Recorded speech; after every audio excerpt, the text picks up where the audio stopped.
But first, the British Prime Minister Boris Johnson says he disagrees with the ruling by the Supreme Court, that's the country's highest court, that his decision to suspend Parliament was unlawful. But he says that he's promising to respect that verdict. As British politicians go back to Westminster with the October 31st Brexit deadline looming, there are growing demands for the Prime Minister to resign. He says, though, he'll fight on. Obviously, this is a verdict that we will respect, and we respect the judicial process. I have to say I strongly disagree with what the justices have found. I don't think that it's right, but we will go ahead and, of course, Parliament will come back. I do think there's a good case for getting on with a Queen's speech anyway, and we'll do that.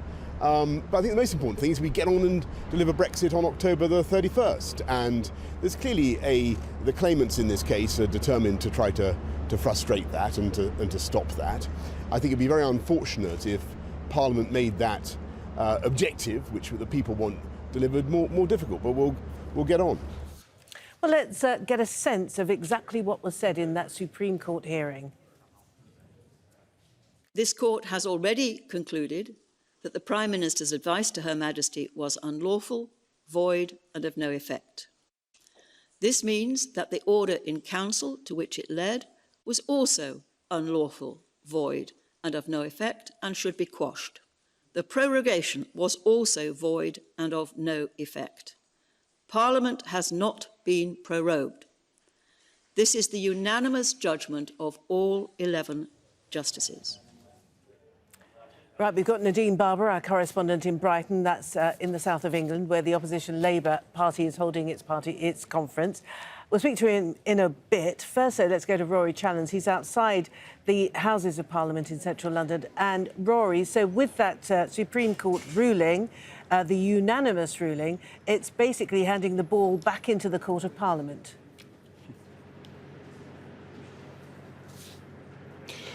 Yes, and Parliament, as we know now, in a statement from John Bercow, the Speaker of the House of Commons, is going to be convening once again tomorrow at 10:30 GMT.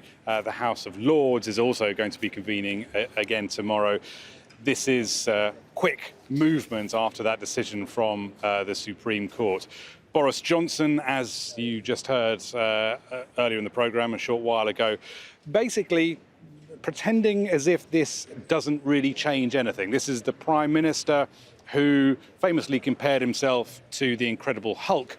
Well, he wasn't looking particularly green or angry in his statement to the press just a short while ago, but he was saying that he will continue, as he puts it repeatedly, to get this thing done, get Brexit done. He says it doesn't change anything. We will still be leaving the European Union on October the 31st. The reporter asked him, well, you can't do that without a deal because Parliament has expressly forbid that unless Parliament votes that that is permissible, which it has not done and is not likely to do. So the UK is still in this quandary. We have had this momentous decision handed down by the UK Supreme Court. Boris Johnson is still trying to push ahead with getting a Queen's speech through. That would, he says, include another prorogation of Parliament, presumably a very short one. But we are heading towards an election. If he's not resigning and the opposition parties don't want to hold an election until after the 31st of October, when they've headed off a no-deal Brexit, then the only option that they have is to call a no-confidence motion in the government and try and bring Boris Johnson down that way. That's complicated for them, though, because they will have to decide who is going to head up a caretaker government.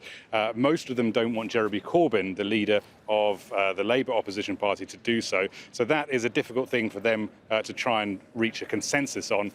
And what Parliament does with the time between now and the 31st of October is very unclear. There is going to be a lot of talk going on, and as we stand from this moment, no clear way out of the impasse. All right, Rory, outside Parliament in London, thank you.